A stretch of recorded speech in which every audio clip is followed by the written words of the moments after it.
Today on Blue 58, one of the most important figures on the Packers barely does anything in public, but he has a huge impact on the team. Let's talk about Mark Murphy and his 3-year-old restructuring of the Green Bay Packers. Blue 58! Hello and welcome to another episode of Blue 58, the one and only podcast of thepowersweep.com. I am your host, John Meerdink. Very happy to be with you here for another episode. Like last episode, I wish it was under better circumstances. I had a 2-week-long content plan for the lead up to the Super Bowl. It was in place, ready to go. I knew what we were going to talk about for every episode leading up to the Super Bowl. Can go ahead and throw that in the trash. That's okay.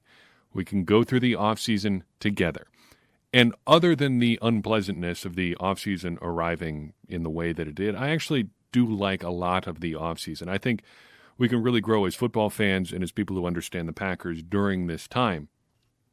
And I think it's a really interesting chance to look back on the season that just ended and see what we can learn about the players involved, about the team and how it played, and when it played well, when it didn't. So that is what is starting today. We're going to have a top-down look at everything that went on with the Packers. We're going to start with the front office, look at the coaches, look at the players, and then look at every game again until we get all the way to the bitter end at Lambeau Field and that 31-26 loss to the Tampa Bay Buccaneers. In the meantime, I would like to encourage you to support us on Patreon and join our Discord community. That comes with being a Patreon supporter. Any amount gets you in there. You can donate as much or as little as you would like. $1 is the minimum, though. But that gets you access to our Discord server, and we are having some lively discussions there about all things off-season. You can take a look at our off-season content plan there that also is going out on Patreon this week. And also vote on what we're going to read as a group for the Blue 58 off-season book club, which is always a fun part of the off-season. We tried that for the first time last year to great success. A lot of people have been requesting that already. And we are in the process of considering what books we will read, though we will probably not start reading until after the NFL draft. But that is a ways off yet. In the meantime, we've got last year to look back on. Before we get to Mark Murphy, though, I want to talk about a couple more things from the NFC Championship game. Had some time to digest it, had some time to think through it, and I've still got a few questions about what went down. First and foremost, why didn't Tramon Williams play at all?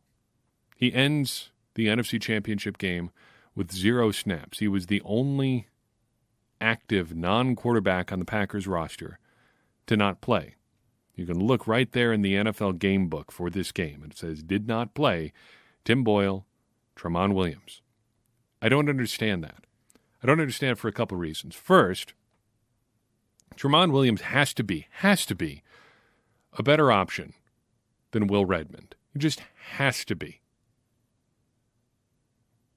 Redmond, in the 2 years that he's been with the Packers, has had consistent issues standing in the right place, catching the ball when it comes his way, and boy, did we see that in a key spot on Sunday. And whenever he's out on the field, it just seems like he's carrying around a giant red sign above his head that says, throw it here. And most teams are just so willing to oblige. And I realize that Tramon Williams is not a safety, and Will Redmond does bring a lot of value on special teams. But this is the NFC Championship game, a shot to go to the Super Bowl. Why are you going with guys that do not give you the best shot to win? Secondly, why wasn't there a change that allowed Williams to get on the field? We all saw the problems that Kevin King had in the first half. We all saw the problems that Chandon Sullivan had in the first half. We all saw the problems that Will Redmond had in the first half. Why no change? That bothers me a lot. And it bothers me because one of the things that Mike Pettin has always said that he likes to do is get guys on the field in whatever circumstance he can.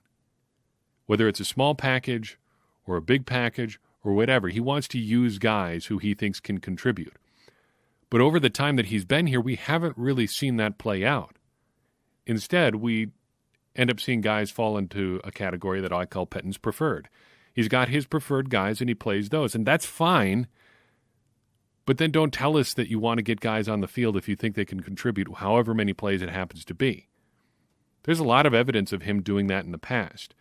The great book, Collision Low Crossers, talks about former very high draft pick Aaron Mabin. He was taken by the Buffalo Bills with the 11th overall pick and released after 2 years and 0 sacks in 27 games with them. But he was picked up by the New York Jets and actually turned into a fairly useful player for one season.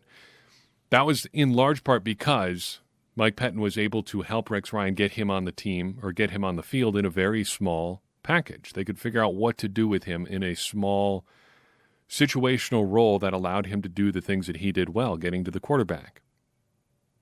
Pettin hasn't shown that he's willing to use that guys that way in Green Bay. Really the only way that he does stuff like that is with his nickel and dime hybrid linebacker safety type stuff.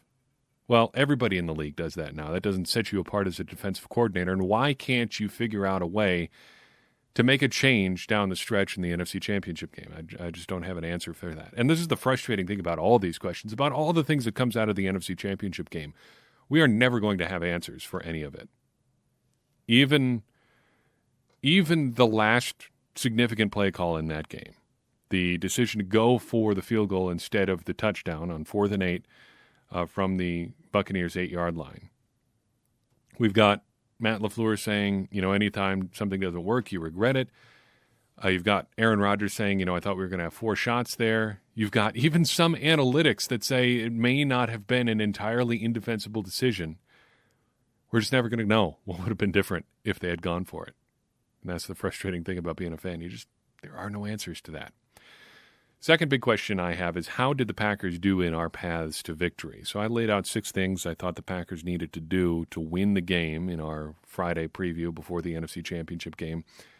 First and foremost, don't quit running, but don't become too enamored with it. So the Buccaneers have a very, very good run defense, and the Packers did find some success there. And overall, I think I'm pretty okay with how much they ran the ball overall. There have been some complaints subsequent to that about the Packers getting away from what they did well, blah, blah, blah, losing their identity as a running team. That there are some problems with that.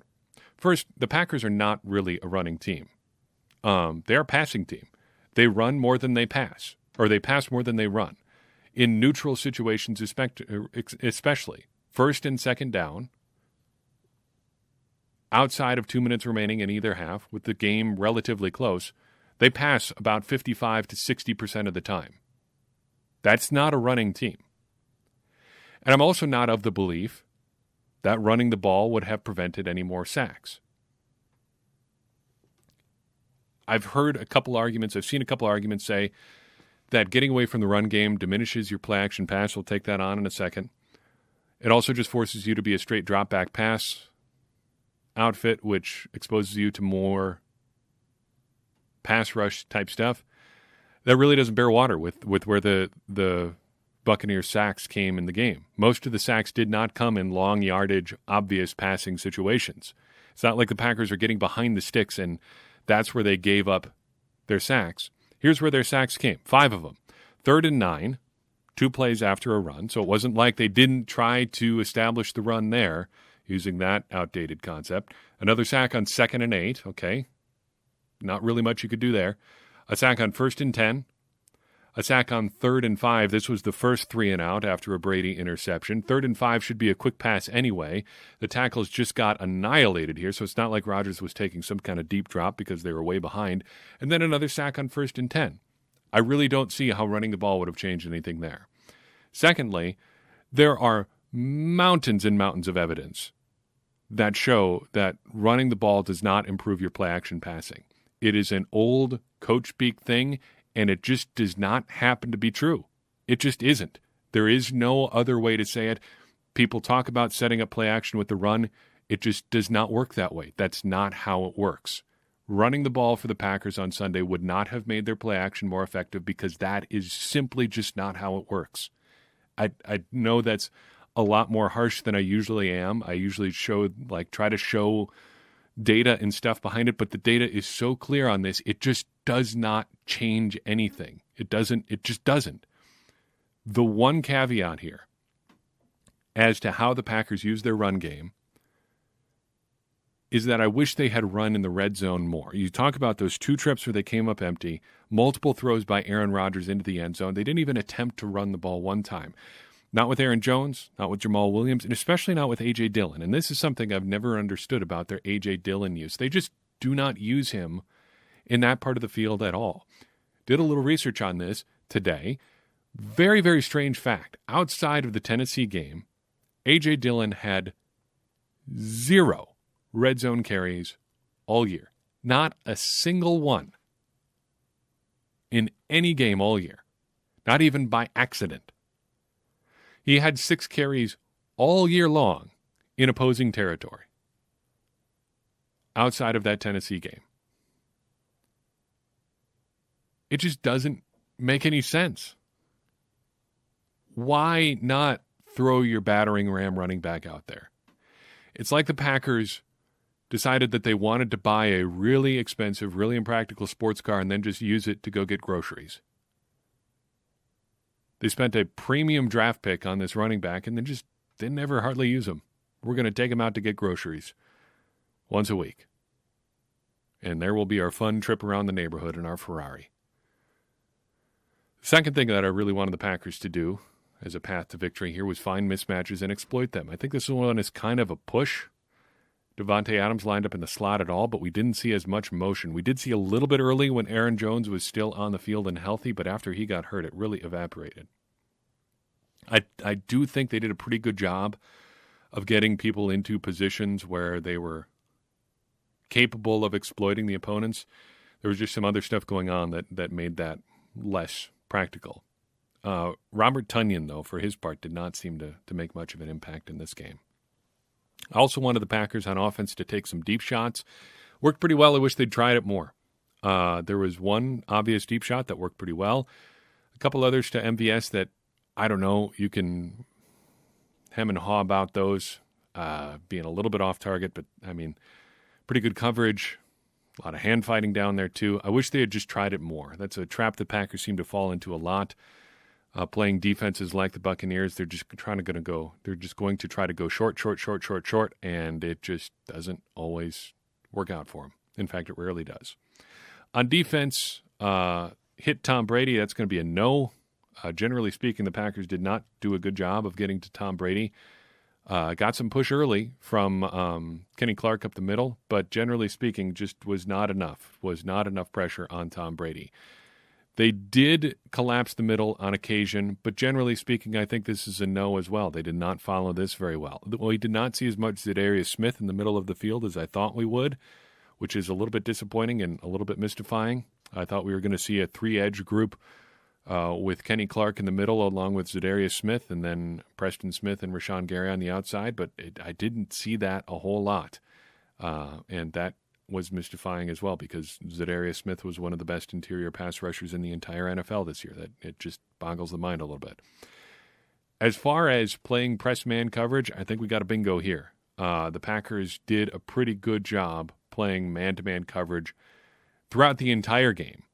There were some significant misses in the first half. And with that, let's talk about Mike Pettine's game plan in general a little bit. Generally speaking, I don't have a lot of problems with how Mike Pettine played this game. Generally, it was pretty good. It's just that the Buccaneers executed like crazy on third downs. And honestly, you kind of just got to tip your cap to the opposing team in situations like that sometimes. Forcing the opposing team to convert a bunch of third and long plays is a pretty good idea. That's a good way to win. But check this out in the first half. Here's how third and long went for the Buccaneers. 3rd and 9, 14-yard completion. 3rd and 13, 14-yard completions. 3rd and 10, a sack. Hey, not bad. 3rd and 9, 52-yard completion. 3rd and 9, incomplete. That's one explosive play, 2 near explosive plays, and then a sack and an incomplete there. If you are converting third and long plays like that, there's not a whole lot an opposing team is going to be able to do to stop you. Now, we can caveat this the other way, too. That 3rd and 9 completion, the very first one, Kevin King misplays the ball in the air going to Mike Evans along the left sideline. Second, third and long, Chandon Sullivan gives up inside leverage on a slant or some sort of in-breaking route. Can't let that happen.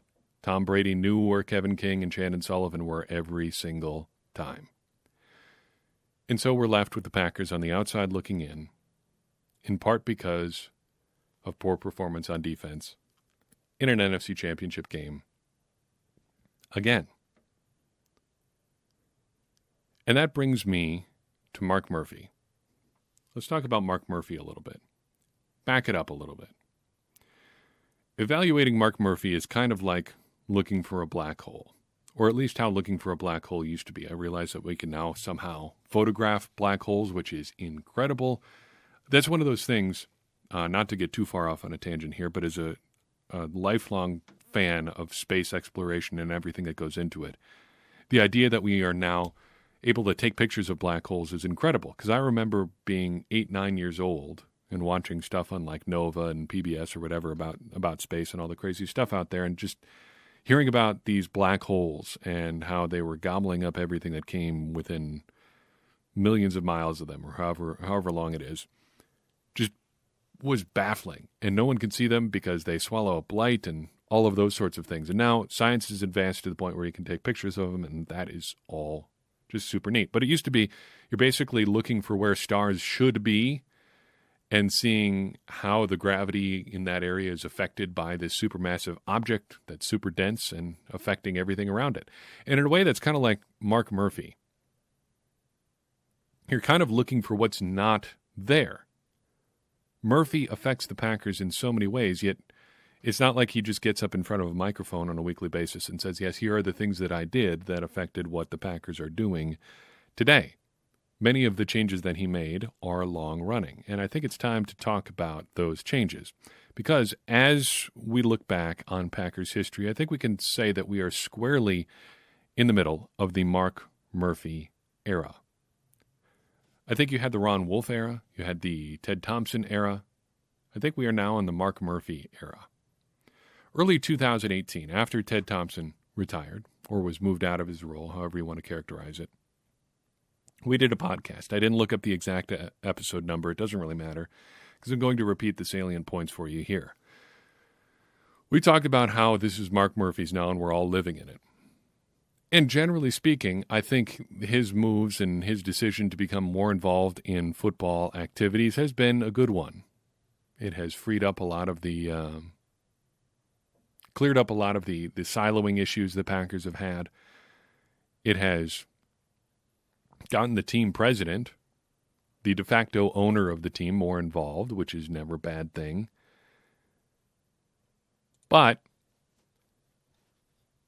there are also some downsides here.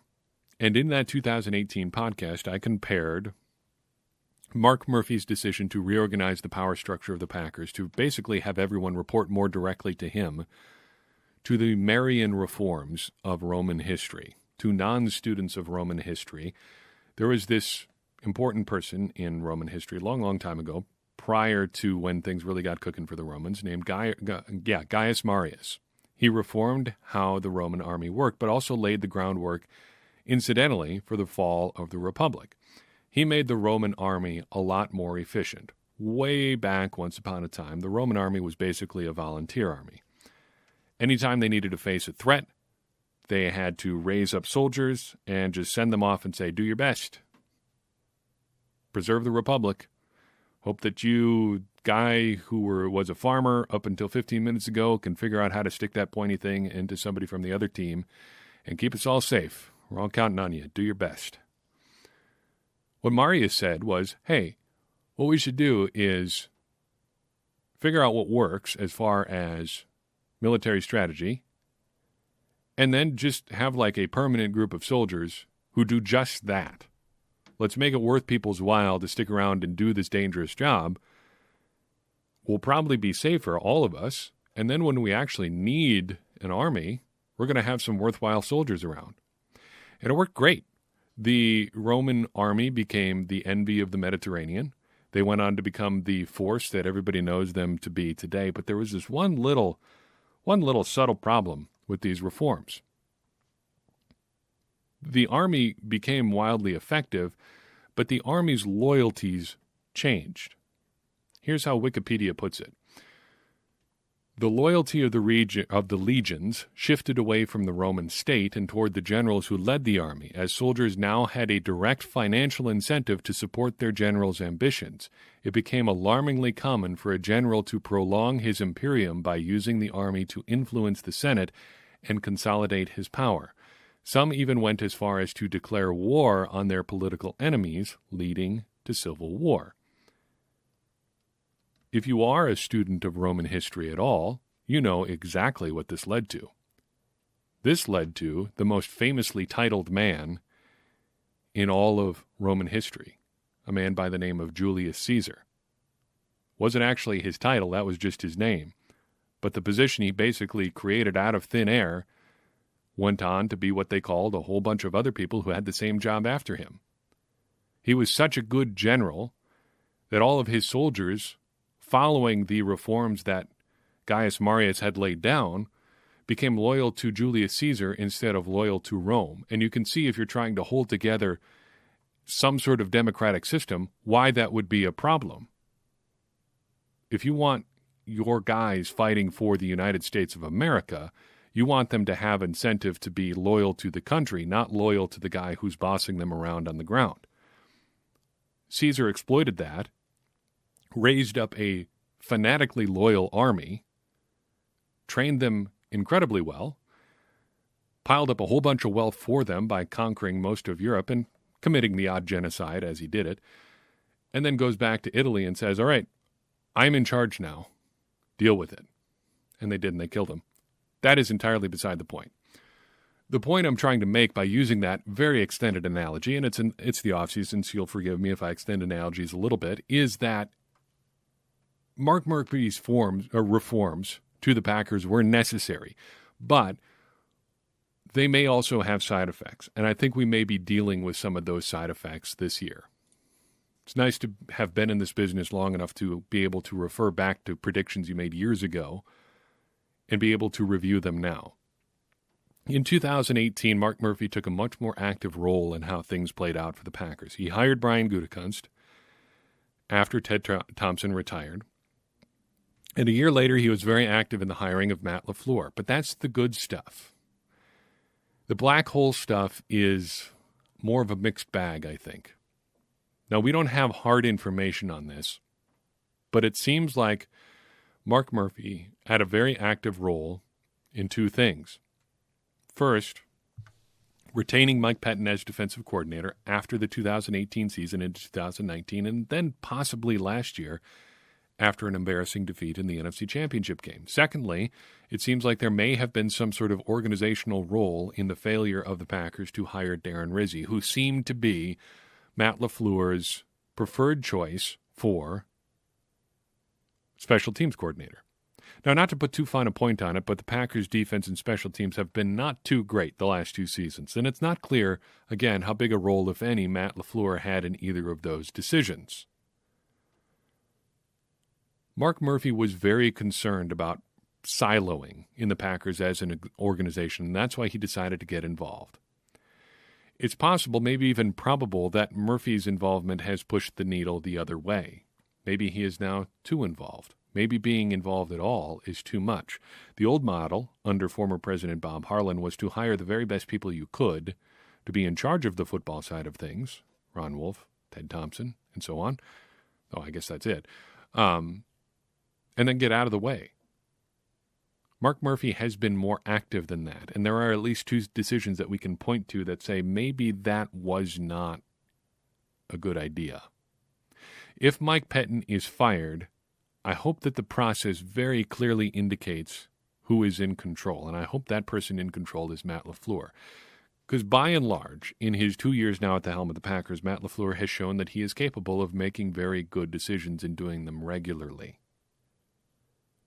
I hope that if he gets the opportunity to hire a defensive coordinator, that it will very clearly be his choice, that there is no organizational pressure one way or another.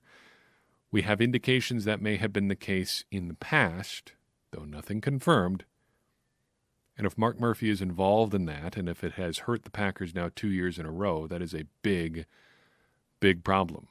These questions don't get asked a lot, though, because the Packers have been so good now for 2 years. But it's something to keep in the back of your mind. When the Packers are having these struggles, ask, why are these people in charge and how did they get there? Who is responsible for that? If that's Matt LaFleur, that's one thing. If it's somebody else, that's a whole host of different problems.